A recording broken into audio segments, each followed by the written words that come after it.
জীবনের শেষ মুহূর্তটা যদি আল্লাহর জন্য হয়, এই মানুষটাকেও জীবনের শেষ মুহূর্তের দিকে তাকায়া আল্লাহ পাক মাফ করে দেয়। আর জীবনের শেষ মুহূর্তটা যদি আল্লাহর জন্য না হয়, এই মানুষটাও একদিন আল্লাহর আদালতে মুসিবতের মধ্যে পড়ে যায়। আল্লাহর বান্দা পটিয়া মাদ্রাসা চেনেন আপনারা, অনেকের নাম শুনছেন, চট্টগ্রাম। এই পটিয়া মাদ্রাসার একজন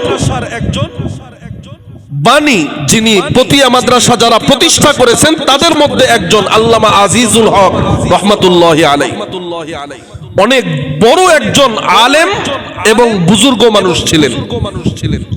এই আল্লাহর বান্দা একদিন আসরের নামাজ পড়ে এরকম মেহরাবে বসে বয়ান করতেছেন। অনেক লোকজন তার কথা শুনে বয়ান শোনার জন্য আসছে। বয়ান শোনানো শেষ, মাগরিবের আজান হওয়ার আগে আল্লাহর বান্দা বয়ান শেষ করে দিয়েছেন। কিন্তু মেহরাব থেকে যখন নামতেছেন, ভক্তবৃন্দ যারা বয়ান শুনছে তারা হুজুরের সাথে একটু মুসাফা করার জন্য সব হাত আগায় দিছে। এখন মুসাফা করার জন্য যখন আসতেছে, আল্লাহর বান্দা মুসাফা করতেছেন, এদিক দিয়ে মাগরিবের আজান হয়ে গেছে। বলেন মাগরিবের আজানের কয় মিনিট পর জামাত শুরু হয়? 15-20 মিনিট। আজানও শেষ, মুয়াজ্জিন সাহেব মেহরাব পর্যন্ত আসতে যতক্ষণ 1-2 মিনিট। যেই মাত্র মুয়াজ্জিন সাহেব চলে আসছে, বাস আকামত হয়ে গেছে। ইমাম সাহেব আল্লাহু আকবার বলে নামাজ শুরু করে দিয়েছেন।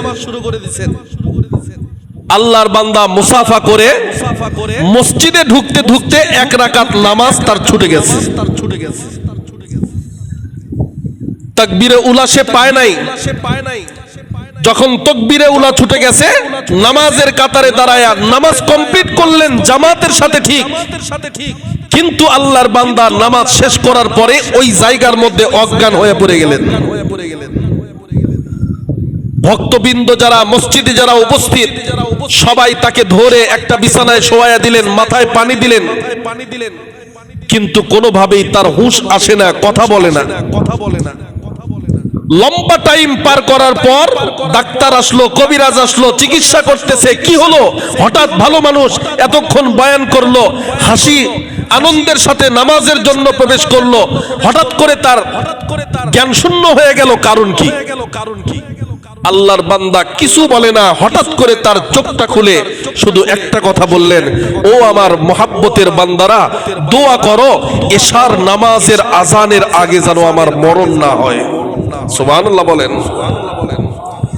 এশার নামাজের আজানের আগে যেন আমার মরণ না হয়।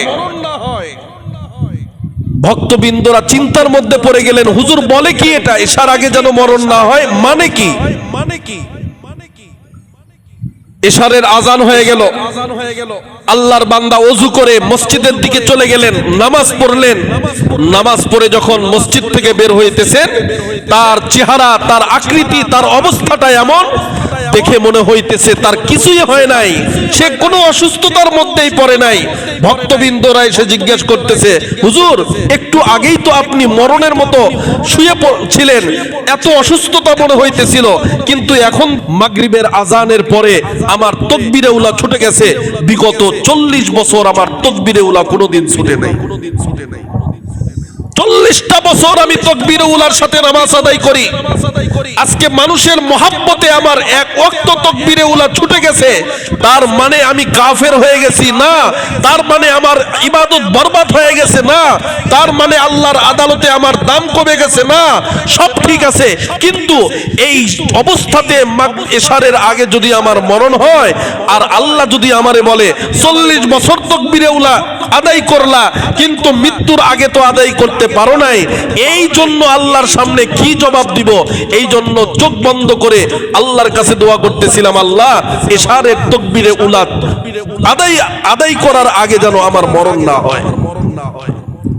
একজন মুমিনের চিন্তা, একজন মুমিনের চিন্তা এমন, এশার নামাজ পড়ে ঘুমানোর সময় তার কলবের মধ্যে থাকবে, আল্লাহ আমি যেন ফজরের নামাজটা পড়তে পারি। জাগায় দেওয়ার মালিক আমি না, জাগায় দেওয়ার মালিক তুমি, আমারে জাগায় দিও, আমি মসজিদে যাব। এই কথাটা আল্লাহকে বলে ঘুমানো। এবার যদি আপনি জাগা না পান, যদি চিরজীবনের মতো ঘুমায় যান, আল্লাহ পাক ডাক দিয়া বলবেন, ও ফেরেশতা দেখো নাই আমার বান্দা ঘুমের সময় আল্লাহুম্মা, আয় আল্লাহ, বিইসমিকা, আমি তোমার নাম নিলাম, আমুতু, মরে গেলাম, ওয়া আহিয়া, তুমি চাইলে আমারে জাগায় দিও। এই দোয়াটা পড়ে আমার বান্দা ঘুমাইছে। তার মানে আমি চাই না সে জাগুক, এটা সে জানে, আর আমি জাগাতে পারি এটাও সে জানে। এরপরে সে বলছে যে ফজরের সময় জাগায় দিও, জাগায় দিলে মসজিদে যাব। এতটুকু কথা যেই বান্দার জবান বলতে পারে, ওর ঈমানটা পৃথিবীর কোনো ঈমানের মতো হতে পারে না। কবর খুঁড়তে দেরি হবে, ফেরেশতারা তার কবরে জান্নাত ঢুকাইতে দেরি যেন না হয়।